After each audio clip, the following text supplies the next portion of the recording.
Usihlalo we-SABC ophinde abe ngungqongqoshe wemfundo ePhakeme, udokotela Blade Nzimande usezichithile izinsolo zokungaboni ngasolinye phakathi kwakhe nephini lakhe Manamela. There is really no tension. All what that thing reflects is that I work for government as a minister. I like my work done by everybody who works with me, and I want things to be done correctly. uNzimande uchithe usuku lwakhe namhlanje ekseni nomndeni weshoshovu somzabalazi esingasekho emhlabeni uChris Matlaku. Uthi isikhala esashiwa Matlaku kuleli qembu sisoze sivaleke. Matlaku ushone ngoLwesine emva kokuxinwa ukugula. Political schools, Comrade Chris, to share his own knowledge and to see younger communists actually coming up.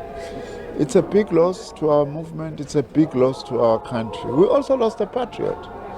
Chris loved South Africa, that's why he was doing all what he was doing, to dedicate his life to serve the workers and the poor of this country, both in South Africa and also represent their interests. Umndeni kaMatlaku uthi uqhemeke ingozi engeqiwa ntwala. We cannot, adequately describe our loss, and we are in that situation now. We have to deal with it and celebrate his life in a manner that is befitting. Umndeni uzomemezela imniningwane yomngcwabo kulezi insuku ezizayo.